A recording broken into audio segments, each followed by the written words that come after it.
ধরেন আপনার ফেসবুক পেজের মধ্যে আপনি একটা ভিডিও আপলোড করলেন, তো আপনার অন্য আরেকজন ভিউয়ার্সে সেই ভিডিওটাতে একটা লাইক দিল, একটা কমেন্ট করলো এবং ভিডিওটা শেয়ার করলো। তো আপনি যদি সেই কমেন্টটার রিপ্লাই না দেন, তাহলে কি সে পরের দিন আপনার পোস্টে কি আর কখনো কমেন্ট করবে? অবশ্যই করবে না।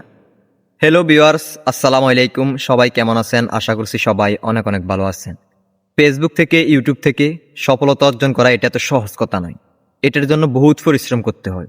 যেমন চট্টগ্রামের মোজাহের ভাই, চট্টগ্রামের জুয়েল ভাই এবং থরসব বিল্লাল, এরকম আরও অনেক কন্টেন্ট ক্রিয়েটর আছে যারা এখন বর্তমানে সফল ব্যক্তি। তারা এত অল্প সময়ের মধ্যে সফলতা অর্জন করতে পারে নাই। এটার জন্য কিন্তু তারা বহুত পরিশ্রম করছে। অনেক দিন চেষ্টা করার পরে দিন শেষে তারা সফলতা অর্জন করতেই পারলেন।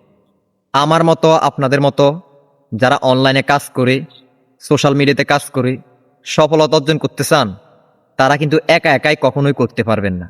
এটার জন্য কিন্তু যথেষ্ট পরিমাণ সহযোগিতা প্রয়োজন, অন্যদের যথেষ্ট পরিমাণ সাহায্য প্রয়োজন। আপনাদেরকে ছোট্ট করে একটা উদাহরণ দিই। আমাদের ছোটবেলায় আমরা যখন বড় বড় গাছের মধ্যে জাম দেখতাম এবং তেঁতুল দেখতাম, তখন আমাদের অনেক ইচ্ছা জাগতো ওই গাছে উঠে ওই গাছ থেকে তেঁতুল খাইতাম এবং জাম ফেরে খাইতাম। কিন্তু আমরা ছোট থাকার কারণে ওই গাছগুলোতে একা একা কোনোভাবে উঠতে পারতাম না। অনেক আশা জাগতো ওই গাছগুলোতে উঠার জন্য, কিন্তু আমাদের নিজের শক্তি প্রয়োগ করে একা একা কখনো গাছগুলোতে উঠতে পারতাম না।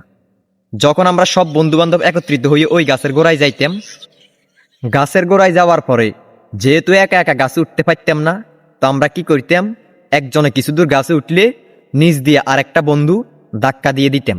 ধাক্কা দেওয়ার পরে যে গাছে উঠতেছে সে কিছু দূর উঠার পরে উপরে গাছের ডালটা ধরে ফেলতো।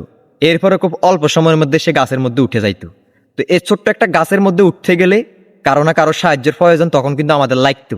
তো ঠিক তেমনি এই ফেসবুক বলেন, ইউটিউব বলেন, এক কথায় অনলাইন জগৎ বলেন, এই অনলাইন জগতে আপনি সফলতা অর্জন করতে হলে সবার সাপোর্ট প্রয়োজন।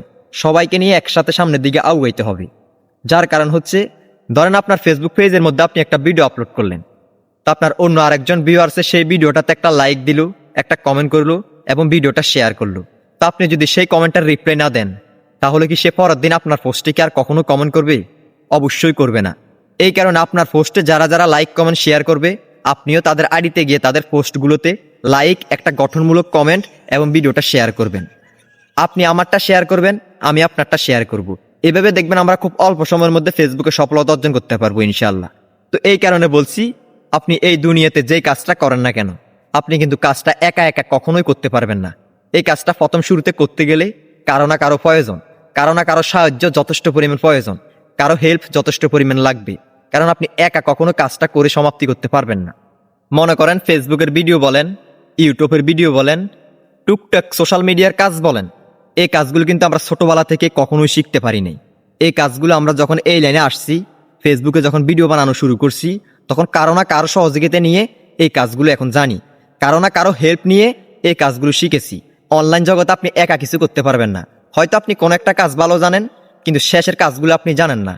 অন্য কেউ শেষের কাজগুলো জানে, কিন্তু প্রথম শুরুতে কাজগুলো জানে না। তো সবাই সবাই কাছ থেকে শিখতে হবে, একে অপরের কাছ থেকে শিখতে হবে, সবাই সবাইকে সহযোগিতা করতে হবে। এভাবে আমরা সামনের দিকে খুব অল্প সময়ের মধ্যে আগাইতে পারবো। তো ভিডিওটাই পর্যন্ত।